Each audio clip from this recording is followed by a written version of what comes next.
സ്നേഹപ്പെട്ട എല്ലാവർക്കും വേറിട്ട കാഴ്ചകളിലേക്ക് സ്വാഗതം. ജീവിതത്തെ ചതുരാശ്രമങ്ങൾക്കായി പകുത്തപ്പോൾ മനുഷ്യ ശരീരത്തിന്റെയും ബുദ്ധിയുടെയും ജയാപജയങ്ങളെക്കുറിച്ചുള്ള ഭൗതിക സങ്കല്പങ്ങൾ തന്നെയാവാം ഋഷി മനസ്സുകളെ സ്വാധീനിച്ചത്. പ്രവൃത്തിയുടെയും നിവൃത്തിയുടെയും നിർവചിതമായ ആയുർഖണ്ഡങ്ങളുടെ പൗർവാപര്യം പക്ഷേ എക്കാലത്തും അട്ടിമറിഞ്ഞിട്ടുണ്ട്. ജ്ഞാനാന്വേഷണത്തിന്റെ പ്രലോഭനങ്ങൾ, വിശേഷിച്ചും ഗാർഹ്യസ്ഥത്തിന്റെയും വാനപ്രസ്ഥത്തിന്റെയും സന്യാസത്തിന്റെയും അവസ്ഥാന്തരങ്ങളെ തോൽപ്പിച്ചുകൊണ്ട് ബ്രഹ്മചാരിയുടെ ജിജ്ഞാസയായി തുടർച്ച നേടുന്നു. മരണത്തിന്റെ പാനപാത്രം ചുണ്ടോടടുപ്പിക്കുന്നതിന് തൊട്ടു മുൻപുള്ള വിനായികകളിലും തന്റെ തന്ത്രിവാദ്യത്തിൽ ഒരു പുതിയ രാഗം പരീക്ഷിക്കുകയായിരുന്നു സോക്രട്ടീസ്. അതെന്തായാലും കുന്നംകുളത്തെ പുലിക്കോട്ടിൽ ചാക്കുണ്ണി മാത്യൂസിന് 76-ാം വയസ്സിൽ ചരിത്രത്തിൽ PhD ബിരുദം നേടിക്കൊടുത്തത് ചതുരാശ്രമത്തിന്റെ ലോകധാരണകളെ നിരാസ്പദമാക്കിയ ഈ ജ്ഞാനതൃഷ്ണ തന്നെ. തിരക്കേറിയ അഭിഭാഷക വൃത്തിയും ഗാർഹ്യസ്ഥത്തിന്റെ ധർമ്മ പൂർത്തീകരണത്തിനും ശേഷം അക്കാഡമിക് ഗവേഷണത്തിന്റെ കഠിന വ്യഗ്രതകളിലേക്ക് സ്വയം എടുത്തെറിഞ്ഞ് പട്ടം നേടിയ അഡ്വക്കേറ്റ് PC മാത്യൂസിന്റെ അവസാനിക്കാത്ത ജ്ഞാനയാത്രകളിലേക്കാണ് വേറിട്ട കാഴ്ചകളുടെ ഈ അധ്യായം വാതിൽ തുറക്കുന്നത്. പടിയോലകളെ ആധാരമാക്കി കേരളത്തിലെ നസ്രാണി സഭയുടെ പാരമ്പര്യ ചരിത്രം കണ്ടെത്തുന്ന ആദ്യത്തെ ഗവേഷകൻ താനാണെന്ന് ഈ ജ്ഞാനവൃദ്ധൻ അവകാശപ്പെടുന്നു. എനിക്ക് ഈ പഠിപ്പ്, വായന, എഴുത്ത് ഇത് മൂന്നും എനിക്ക് വലിയ ഇഷ്ടമുള്ള കാര്യമായിരുന്നു. അപ്പോൾ പഠിപ്പിനോട് ജ്വരം കയറിയപ്പോൾ ഇനിയും പഠിക്കണം എന്നുള്ളൊരാഗ്രഹം മനസ്സിൽ വന്നു. അങ്ങനെ ആ സബ്ജക്റ്റിൽ പിന്നെ ഏറ്റവും വലുത് PhD ആണല്ലോ, അത് എടുക്കണം എന്നുള്ളൊരാഗ്രഹം എനിക്കുണ്ടായി. പക്ഷേ വീട്ടിലെ സാഹചര്യങ്ങളും ഒക്കെ നോക്കുമ്പോൾ ഈ റിസർച്ചിന് പോകാനായിട്ടുള്ള സൗകര്യം ഉണ്ടായിരുന്നില്ല. വക്കീലായിട്ട് പ്രാക്ടീസ് തുടങ്ങിയപ്പോൾ തിരിയാനുള്ള നേരം ഉണ്ടായിരുന്നില്ല. പിന്നെ മക്കളൊക്കെ വലുതായപ്പോൾ അവരുടെ പഠിപ്പും കാര്യങ്ങളൊക്കെ ആയപ്പോൾ ഒന്നിനും ഒരു സൗകര്യം കിട്ടിയില്ല. അങ്ങനെ കാലങ്ങൾ കഴിഞ്ഞ് മക്കളുടെ പഠിപ്പ് കഴിഞ്ഞ് അവരെ കല്യാണവും കഴിഞ്ഞ് എല്ലാം കഴിച്ച് ഒരു ഫ്രീ ആയപ്പോൾ എനിക്ക് തോന്നി, ശരി ഇനി നമ്മുടെ പഴയ ആഗ്രഹം ഒന്ന് പുറത്തേക്ക് എടുക്കുക, PhD എടുക്കുക എന്ന് തോന്നി. അങ്ങനെയാണ് ഞാൻ കാലടി ശ്രീ ശങ്കരാചാര്യ സാംസ്കൃതിക് യൂണിവേഴ്സിറ്റിയിൽ പോയിട്ട് PhDക്ക് ചേർന്നത്. ഈ PhDക്ക് എന്താ വേണ്ടെന്നോ എന്തൊക്കെയാണ് അതിൻ്റെ സമ്പ്രദായമെന്നോ എങ്ങനെയാണ് അതിൻ്റെ പഠിപ്പെന്നോ ഇതൊന്നും എനിക്കറിയില്ല കേട്ടോ. PhD സീറ്റ് കിട്ടിയില്ലേ, ഇനി നോക്കിക്കളയാം എന്ന് വിചാരിച്ചിട്ട് ഒരു ധൈര്യത്തിൽ എടുത്തങ്ങോട്ട് ചാടിയെന്ന് പറഞ്ഞാൽ മതിയല്ലോ.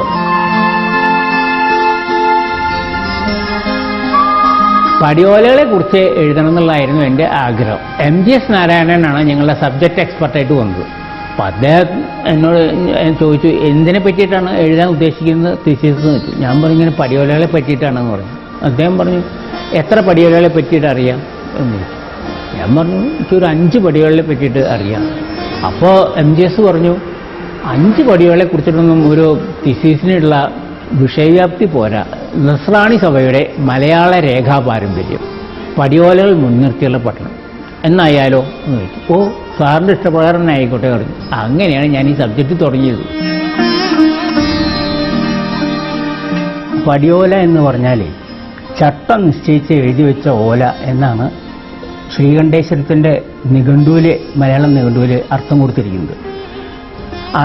പുരാതന കാലത്ത് സമൂഹത്തിൽ എന്തെങ്കിലും ഒരു തീരുമാനം എല്ലാവരും കൂടി യോഗം കൂടിയിട്ട് എടുത്തിട്ട് എഴുതി അത് ഭദ്രമായിട്ട് സൂക്ഷിച്ചു വയ്ക്കുക. അതിനു വേണ്ടിയിട്ടാണ് ഈ പടിയോല പഴയ കാലത്ത് എഴുതപ്പെട്ടിരുന്നത്. ഈ ആർത്തറ്റ് പടിയോല മലയാള വർഷം 981 എഴുതപ്പെട്ടത്. അതായത് ഈ ആർത്തറ്റ് പള്ളി, നമ്മൾ നിൽക്കുന്ന ഈ പള്ളി പണിയാനായിട്ട് തുടങ്ങുന്നതിന് ശിലാസ്ഥാപനം നടത്തുന്ന സമയത്താണ് ഈ പടിയോല എഴുതപ്പെട്ടത്. ഇത് ചെമ്പ് തകിടിലാണ് എഴുതിയത്. അന്ന് എഴുതിയിട്ടുള്ള ഭാഷ വട്ടെഴുത്താണ്. ആ വട്ടെഴുത്താണ് ഇപ്പോൾ നമ്മൾ ഈ കാണുന്നത്. 200 കൊല്ലങ്ങൾക്ക് മുമ്പ് തന്നെ മലയാളത്തിൽ, ശുദ്ധമായ മലയാളത്തിൽ കുഞ്ചൻ നമ്പ്യാരുടെയും എഴുത്തച്ഛൻ്റെയും ചെറുശ്ശേരിയൊക്കെ കൃതികൾ മലയാളത്തിന് കിട്ടിക്കഴിഞ്ഞു. പിന്നെ എന്തിനാ ഈ ദുരൂഹമായിട്ടുള്ള ഈ വട്ടെഴുത്ത് ഭാഷയിൽ എഴുതാൻ കാരണം? അത് ന്യായമായൊരു സംശയമാണ് ആളുകൾക്കുണ്ടാവും. അതിന് പറയാനുള്ളത്, രാജകീയ വിളംബരങ്ങളൊക്കെ അന്നത്തെ കാലത്ത് വട്ടെഴുത്തിൽ എഴുതിയിരുന്നത്. അപ്പോൾ വട്ടെഴുത്തിൽ എഴുതിയാലേ അതിനൊരു ഗമിയുള്ളൂ എന്നാണ് മനുഷ്യരുടെ വിശ്വാസം. ഇപ്പോൾ ഇന്നും നമ്മൾ എഴുത്ത് മലയാളത്തിൽ എഴുതിയിട്ട് അടിയിൽ ഒപ്പിടുന്നത് ഇംഗ്ലീഷിലല്ലേ. ഇംഗ്ലീഷിൽ ഒപ്പിട്ടാലേ അതിനൊരു വിലയുള്ളൂ. ഈ അച്ഛന്മാരും മെത്രാച്ചന്മാരൊക്കെ മലയാളത്തിൽ കൽപ്പന എഴുതിയിട്ട് അടിയിൽ സുറിയാനിയിൽ ഒപ്പിടുക. സുറിയാനിൽ ഒപ്പിട്ടാൽ അതിൻ്റെ ഒരു ഗമിയുള്ളതെന്നാണ് വെപ്പ്. ഇങ്ങനെ തന്നെയാണ് ഓരോന്നും. ഈ പടിയോല എഴുതിയിട്ട് കൊച്ചി മഹാരാജാവിന് സമർപ്പിച്ചു എന്നാണ് വിശ്വസിച്ചു വരുന്നത്. ഇറ്റലിയിലെ ലിസ്ബൺ എന്ന പട്ടണത്തിലെ മിലാൻ എന്ന പട്ടണത്തിലെ ലൈബ്രറിയിൽ 2 പടിയോലകൾ ഗീവർഗീസ് അർക്കിദിയാക്കോന്റെ കാലത്ത് അദ്ദേഹം ചേർന്ന് ഒപ്പിട്ടുള്ള 2 പടിയോലകൾ മിലാനിൽ ഇന്ന് കണ്ടുകിട്ടുകയുണ്ടായി. അതിൻ്റെ കോപ്പി എനിക്ക് അയച്ചു തന്നു. അത് എൻ്റെ തിസീസിനകത്ത് ചേർക്കാനായിട്ട് വെച്ചു.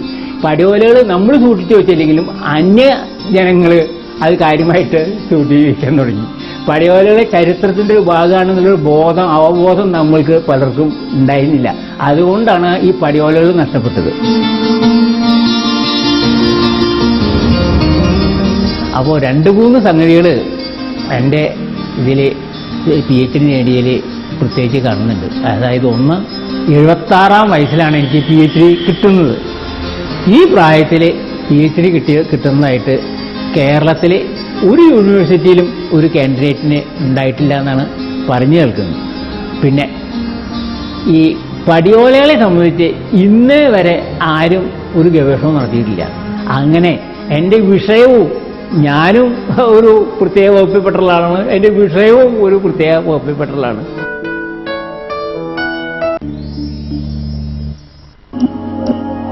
എടുക്കാൻ ഇപ്പൊ തുടങ്ങിയ താല്പര്യമല്ല. ഞാൻ കല്യാണം കഴിഞ്ഞ് കുറച്ച് കാലമാകുമ്പോൾ ഈ മക്കളൊക്കെ പഠിച്ചുകൊണ്ടിരിക്കുമ്പോൾ എനിക്ക് PhD പോകണം.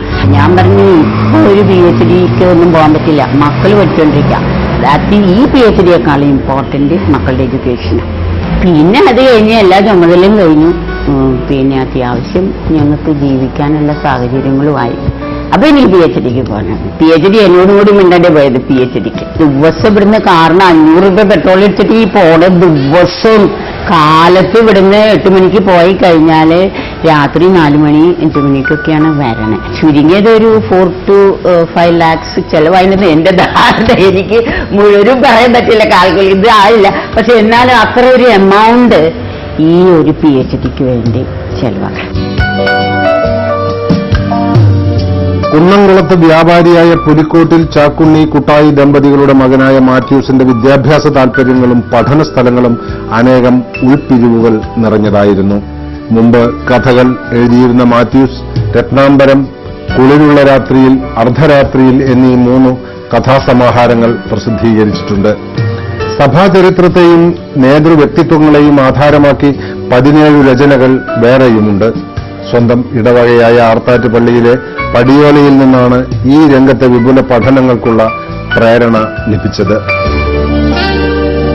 ഞാൻ ആദ്യം കഥകളാണ് എഴുതിക്കൊണ്ടിരുന്നത്. എനിക്ക് ചെറുപ്പം മുതൽക്കേ കഥ കേൾക്കുക എന്ന് പറഞ്ഞാൽ ഭയങ്കര ഇഷ്ടമുള്ള കാര്യമാണ്. അതുപോലെ തന്നെ കഥ പറയാനും എനിക്ക് വലിയ ഇഷ്ടമുള്ള കാര്യമാണ്.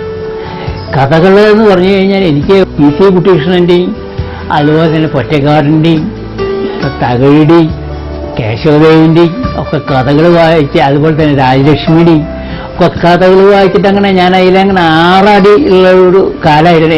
ഇപ്പോഴും അങ്ങനെ തന്നെയാണ്. കഥകൾ എഴുതിയിട്ട് എനിക്ക് കാര്യമായിട്ടുള്ള പ്രതിഫലമൊന്നും കിട്ടിയില്ല. ചരിത്ര പുസ്തകങ്ങൾ എഴുതാൻ തുടങ്ങിയപ്പോൾ കാശ് കിട്ടാൻ തുടങ്ങി.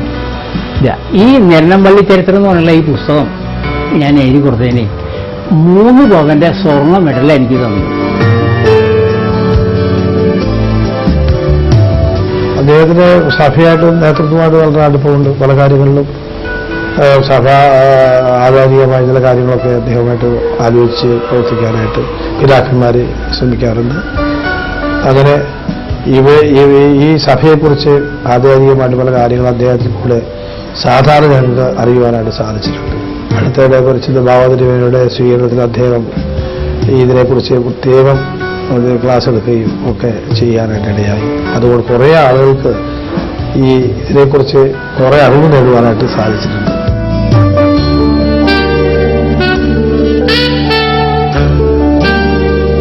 ഹിസ്റ്ററി സത്യമായിരിക്കണം, എഴുതുന്നത് സത്യമായിരിക്കണം. അതല്ല ഇപ്പം പലരും എഴുതുന്നത്. ഞാൻ എഴുതാണെങ്കിൽ സത്യമായിട്ടല്ലേ എഴുതുള്ളൂ. ശരിയല്ലാത്ത സംഗതിയാണെന്ന് വെച്ചെങ്കിൽ ഞാൻ ആ ചരിത്ര പുസ്തകത്തെ തന്നെ കാണിക്കും. ഇത് ഇങ്ങനെയാണ് പറയുന്നത്, പക്ഷെ അത് വിശ്വാസയോഗ്യമായിട്ട് തോന്നുന്നില്ല, ഇന്നതാണ് കുറച്ചും കൂടി നല്ലത് എന്ന് തോന്നുന്നു ഞാൻ അതിൽ എഴുതും. ചില ആളുകൾ അത് എഴുതില്ല.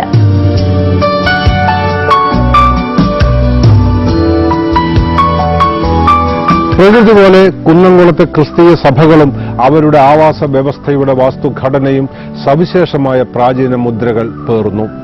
16-ാം നൂറ്റാണ്ടിലെ യൂറോപ്യൻ കടന്നുകയറ്റത്തോടൊപ്പം വ്യാപകമായ പിൽക്കാല പള്ളി മതവുമായി കുന്നംകുളത്തെ നസ്രാണി സമൂഹം ഏറെക്കാലം വിശുദ്ധമായ അകലം സൂക്ഷിച്ചിരുന്നു. ഇന്നും അതിന്റെ തുടർച്ചകളുണ്ട്. ഇവിടത്തെ ക്രൈസ്തവ സമൂഹങ്ങളുടെ വേരുകൾ ഇനിയും വേണ്ടത്ര ചികഞ്ഞെടുക്കപ്പെട്ടിട്ടില്ല.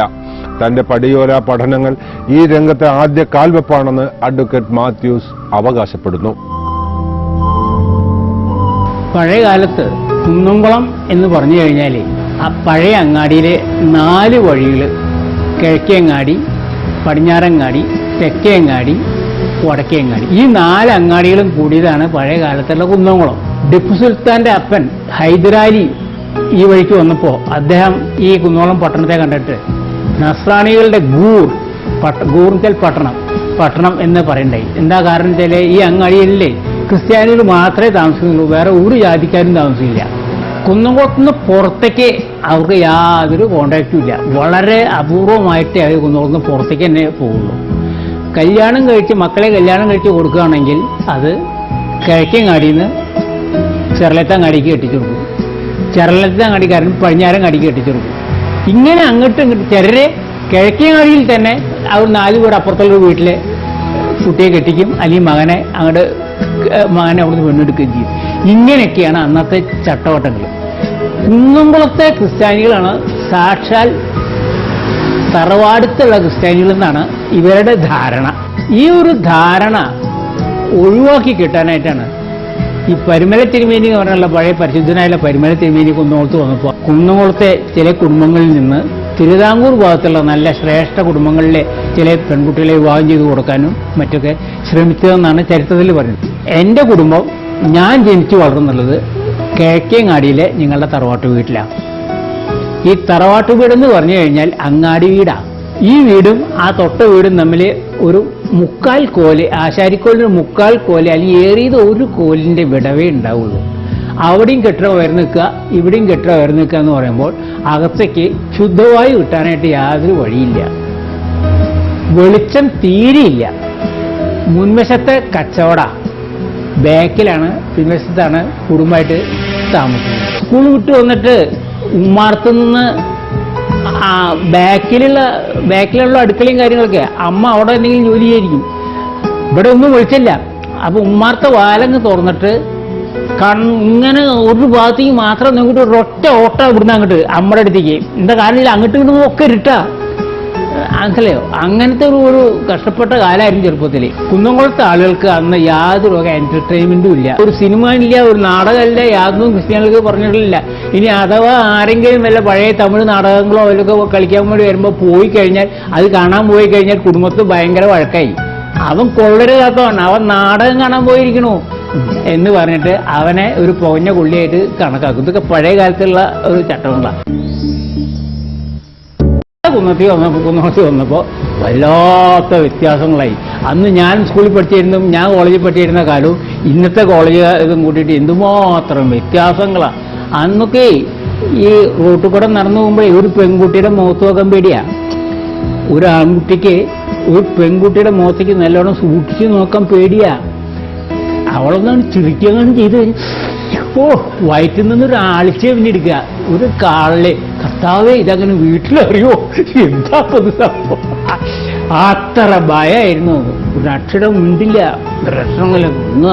ഞാൻ ഇതിലൊന്നും പെടാത്ത ആളാകുന്ന ഭാവത്തിൽ ഇങ്ങനെ നടന്നു. അതായിരുന്നു അന്നത്തെ ചട്ടവട്ടം. ഇന്നത്തെ സംഗതി എന്താ? ഇന്ന് റോട്ടിലേക്ക് ഒന്നാണ് നോക്കിക്കഴിഞ്ഞാൽ ട്യൂട്ടോറിയൽ കോളേജിൽ പോകാനും മറ്റേ പാരലൽ കോളേജിൽ പോകാനും വേണ്ടി ആൺകുട്ടികളും കൂടി ഇങ്ങനെ മഴ പെയ്യുകയാണെന്നെങ്കിൽ പെൺകുട്ടിയുടെ കുടയിൽ ഇങ്ങനെ ആൺകുട്ടി നിന്നിട്ട് അവർ നടന്നാൽ നീങ്ങില്ല. അവരിങ്ങനെ ഒറ്റടി വെച്ച് നടന്നും റോട്ടിൽ കൂടെ നടക്കുമ്പോൾ നടന്ന് നീങ്ങില്ല.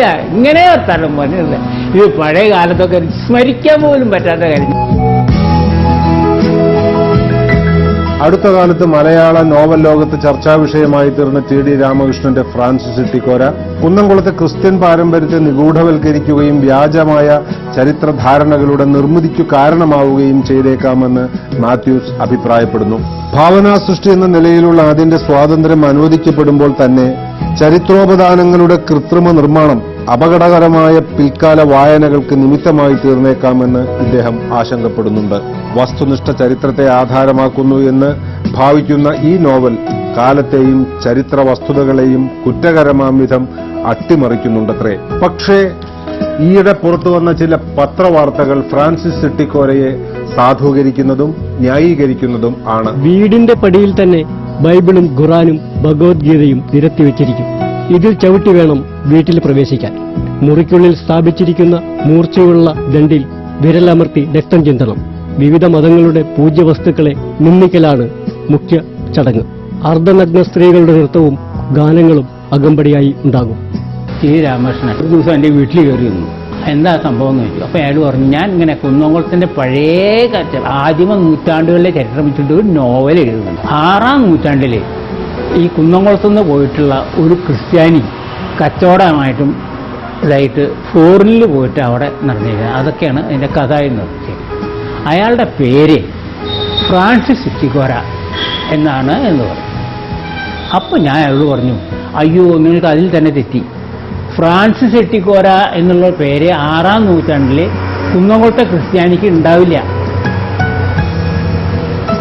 ഈ ഫ്രാൻസിസും ഈ വക പേരുകളും ജോർജും കാര്യങ്ങളൊക്കെ വന്നത് അവിടുന്ന് മൈക്കൽ ഈ വക പേരുകളൊക്കെ വന്നത് 16-ാം നൂറ്റാണ്ടിന് ശേഷമാണ്. ഇവരുടെ പേരുകൾ എന്തൊക്കെയാണത്?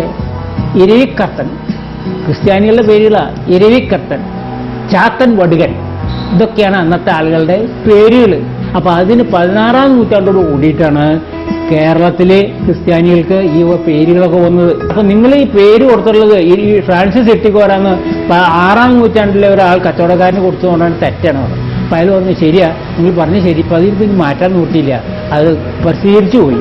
അപ്പോൾ ഞാൻ പറഞ്ഞു, ഇങ്ങനെ ആർത്താറ്റ് പടികളുടെ കാര്യം പറഞ്ഞു. ഇങ്ങനെ ആർത്താറ്റ് പടികളുണ്ട്, അപ്പോൾ ഒന്ന് കാണണം എന്ന് പറഞ്ഞു. അങ്ങനെ ഇയാൾ ഇവിടുന്ന് അങ്ങോട്ട് പോയി നേരെ ആർത്താറ്റേക്ക് പോയി. ആർത്താറ്റ് പോയിട്ട് ആർത്താറ്റ് പടികളെ കണ്ടപ്പോൾ ഇയാൾ അതങ്ങോട്ട് എഴുതിയിരുത്തും. ഈ ആർത്താറ്റ് പടികളെ കംപ്ലീറ്റ് എഴുതിയിരുത്തും. പിന്നെ അയാൾക്ക് എന്നെ അറിയില്ല, അയാളെ പാട്ടിന് പോയി കഴിഞ്ഞു.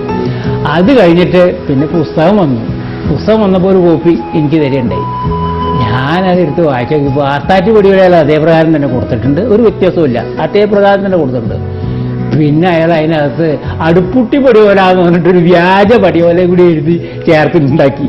അത് സാഹിത്യകാരന്റെ ഭാവനയാണ്, അതിൽ തെറ്റ് പറയാൻ പറ്റില്ല. പക്ഷേ ഇങ്ങനെ ഭാവനകൾ ചെയ്തു കഴിഞ്ഞാൽ ഇവിടുന്ന് ഒരു 100 കൊല്ലങ്ങൾ കഴിയുമ്പോൾ ഇത് ചരിത്ര പുസ്തകമാണെന്നുള്ളത് അർത്ഥത്തിൽ വരും. മനസ്സിലായോ? ആ അടുപ്പുട്ടി പടിയോലയിൽ ഒപ്പിട്ടുള്ളത് അയാൾ പുലിക്കോട്ടിൽ നിന്നുള്ള തറവാട്ട് പേര് മാറ്റിയിട്ട് നരിക്കോട്ടിൽ നിന്നാക്കിയിരിക്കും. അതുപോലെ തന്നെ ഓരോ തറവാട്ട് പേരുകളും ഈ ആർത്താറ്റ് പടിയിൽ ഒപ്പിട്ടുള്ള ആളുകളുടെ പേരുകളൊക്കെ മാറ്റിയിട്ട് അതേ പ്രകാരത്തിലുള്ള വൈകൃതങ്ങളതിൽ ഒപ്പിച്ചു. പിന്നെ ഞാൻ ഇടയ്ക്ക് ആരെയും കാണാറുണ്ട്. അപ്പോൾ അദ്ദേഹം പറയാറുണ്ട്. അപ്പോൾ ഞാൻ എൻ്റെ തീസിസിൽ ഞാനത് പ്രത്യേകം പറഞ്ഞിട്ടുണ്ട്. ഇങ്ങനെ പടിയോലകൾ പറഞ്ഞ കൂട്ടത്തിൽ ഇങ്ങനെ അടുപ്പൂട്ടി പടിയാലെന്ന് പറഞ്ഞിട്ട് ഫ്രാൻസിസ് സിറ്റിക്കോരയിലുണ്ട്, അത് വ്യാജ പടിയോലയാണ്, അതങ്ങനെ ഇല്ല എന്നുള്ള ഞാനൊരു നോട്ട് എഴുതിയിട്ടുണ്ട്. എന്താ കാരണം വെച്ചാൽ നാളെ ഒരാൾ പറയും എന്തുകൊണ്ട് ആ അടുപ്പൂട്ടി പടിയോല അയാൾ കാണിച്ചില്ല എന്ന് തോന്നും. എല്ലാവർക്കും ഇതിൻ്റെ ചരിത്രം അറിയില്ല. അവർ പ്രഥമ ദൃഷ്ടി അങ്ങനെ നോക്കിയിട്ടോ അടുപ്പൂട്ടി പടിയോല ശരിയായിരിക്കും എന്ന് വിചാരിക്കും. അങ്ങനെ ഒരു തെറ്റിദ്ധാരണയ്ക്കുള്ളൊരു ഇട അതുമൂലം വന്നിട്ടുണ്ട്. അത് മാറ്റാനായിട്ട് ഞാൻ എൻ്റെ തീസിസിൽ കാണിച്ചിട്ടുണ്ട്. ഡോക്ടർ മാത്യൂസ് തന്റെ ഗവേഷണ പഠനത്തെ PhD കൊണ്ട് അവസാനിപ്പിക്കുന്നില്ല.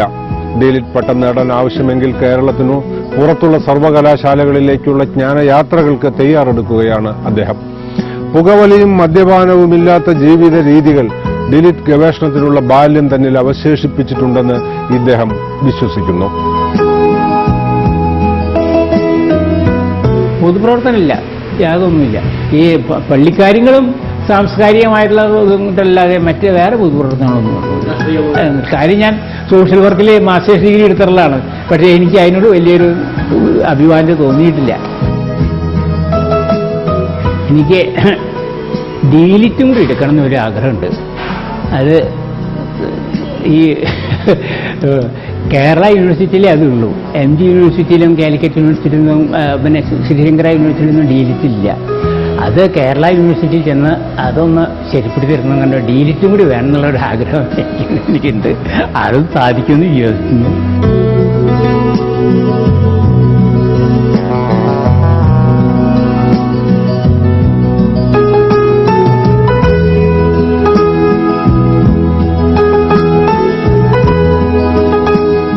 ഇപ്പോഴത്തെ കാഴ്ചകളിൽ